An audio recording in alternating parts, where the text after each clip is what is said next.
All right, well, welcome back to the 6C. This is our video response to the gospel story. And so as you are doing this Bible study, I will include a video at the end that will go back and answer and review the questions and then bring out a few applications for us.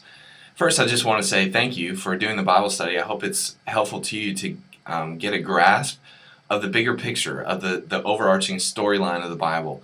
It's absolutely necessary for you to see how the Bible as a whole fits together, especially when you run into passages that are very difficult to understand, or just in your daily interaction with the Bible. You can't understand a part of it until you understand the whole. And oftentimes what happens is people will take a verse or a part of the scriptures and take it out of its context, and the result is that you end up misinterpreting it because you don't see how it fits into the bigger picture. So it's absolutely necessary as we go through this study for you to understand the bigger picture so that you can understand how the Bible itself is to be interpreted. So what I want to do is just go through the questions with you, just give some basic answers to them, and then, as I said before, just draw out a few applications for us. So I had you look at the Bible as a whole, just kind of flip through it, look at the table of contents, just get a feel for it. This should be helpful to you, especially if you've never really read the Bible, just to start getting familiar with it in general. And so the first question I asked you was, how many books are in the Bible? And so if you flip open to the table of contents, you get a very quick and easy answer there. You just kind of read through. But you'll notice that there is Old and New Testaments, and together they comprise 66 books. And just to give you just a quick summary, what you have in the Old Testament starts in Genesis and goes to Deuteronomy. That's called the Pentateuch, or the Law. And from there, it goes from Joshua on to 1st and 2nd Chronicles, which details the history of Israel. After that, you'll have the Psalms, Proverbs, the book of Job, and Ecclesiastes, and the Song of Solomon. And these comprise the wisdom literature, books that are written by Solomon, David, about their experiences and their observations of life. Then after that, you get into the prophets. And so you have major prophets and minor prophets, starting with Isaiah, Ezekiel, and Jeremiah, and going all the way through the smaller books of Jonah, Obadiah, Habakkuk, and so on. And these prophets are actually writing during the time of the history of Israel. So it doesn't go in chronological order. What you'll see is often as you're reading through, say, for example, 1st and 2nd Kings, some of the prophets that come later on in the Old Testament are actually speaking into their lives. It's because those writings were written during the time of the kings, or the time of 1st and 2nd Samuel with David. And so we have to approach the Bible not as a chronological history book, but as a library of all different types of genres, with all different types of authors, with all different types of purposes and points to be made. But throughout all of that, there's one storyline, one main story that God is trying to tell us through these authors. And so that's the Old Testament. Then you get into the New Testament, the first 4 books, Matthew, Mark, Luke, and John, those are the Gospels. And then it goes into Acts, which continues from the book of Luke, just showing how the story, the life, death, and mission of Jesus now is going out into the world. And then after Acts, you have Romans and Corinthians and Philippians and Ephesians. These are all the epistles or letters to the churches, often written by Paul. And they go up to Jude. And then after Jude, what you have is the book of Revelation, or the Apocalypse, talking about the return of Christ.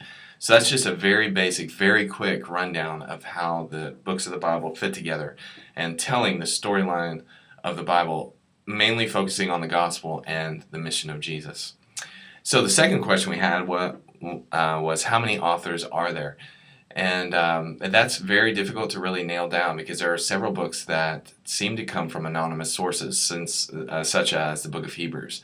And also in the Old Testament, some books are hard to really nail down who the author is. And so the point of the question is not so much to nail down and define every single author, but just so that you see that there are multiple authors living in multiple time periods, coming from all different times and walks of life. And so you have some that are heads of state, some that are simple common fishermen, some that are religious leaders, some that are tax collectors, all different kinds of authors of the Bible. And what's interesting to note is that many of them come from different time periods who did not know each other personally, and yet were telling the same story without really even probably realizing what they were doing. And so that's an awesome quality about the Bible, an almost miraculous point about the Bible, that all of these authors from different time periods come together to write this single story. There's no other book like that. And so that's something to keep in mind as you read through the Bible. How would you find this information about the authors? Simply, the easiest way as you get familiar with the Bible is just to look at the book itself and see what kind of reference it makes to its author. Many of the books mention the person that wrote it, or maybe the scribe who is writing the words of someone else. And so that will be helpful. Beyond that, sometimes you have to get a little bit deeper and do some more research to really learn about the different authors, but that's a good start for you to kind of figure that out. Third question is, look at the book of Exodus and in what culture and time period was this written, and then look at the book of Acts and answer what culture and time period was this written. What you see in Exodus is the time of the Egyptians, and when you get to the book of Acts, that's during the time of the Romans and the Greeks, and during that time period much later. And so the point of that question is to show you that the Bible spans thousands of years. It just shows both that it's an historical book.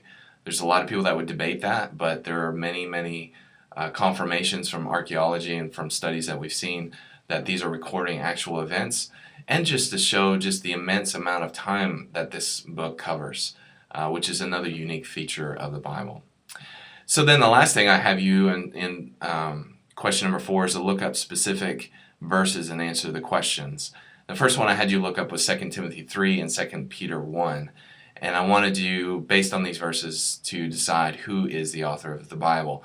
And I think from these verses what you find is that there are two authors, that there is a human element or a human author and there's a divine author. And that these come together to produce the Bible. And so that's where we would say that the Bible is without error, because although it has human authors that do make mistakes, it has a divine author behind it that's ensuring that the mistakes are not made. And so you will see writings that are in a specific time, culture, of the personality of the human author, but they're preserved by the divine author to tell the story of the gospel. There is some debate about that as well. Some people will challenge that and say there's contradictions in the Bible and things like that. But if you really investigate the apparent contradictions, what you'll see is there are easy explanations for some of the discrepancies that appear or seem to appear in the text of the Bible. The second part, I had you read Psalm 119 and Romans 10.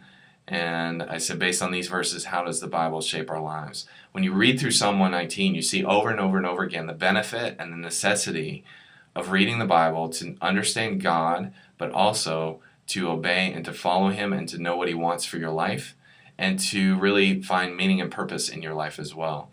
And in Romans 10, it talks about how the Bible is necessary to birth in us faith and to deepen our faith, that we can understand the character and purposes of God. Matthew 5, 17 through 20, and 2 Corinthians 1, I asked, who is the Bible about? And in these verses, what we see is that all of the Bible is pointing forward to the life, ministry, teachings, death, resurrection, ascension, and reign of Jesus.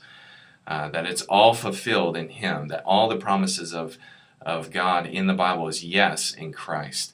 And so as you read the Bible, even if you're in the Old Testament, New Testament, wherever you are, the ultimate question you have to ask is who, or what does this text say about Jesus? How does this teach us about the gospel?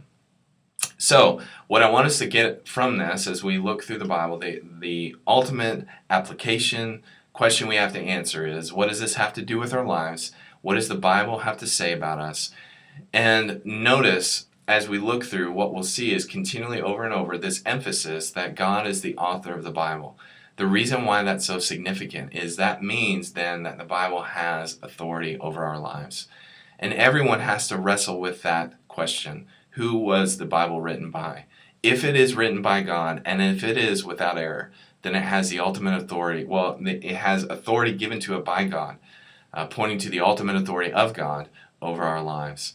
And that we should not just read it for head knowledge, but that we should read it to apply to our lives. And in it, we will find life and salvation as it points us to the gospel of Jesus. So, thank you once again for doing this study. I hope this will give you a better grasp of how the Bible works and how it fits together and the story of the Bible. And now that you've finished the introductory lesson, continue on now to lesson 1 as we look at creation.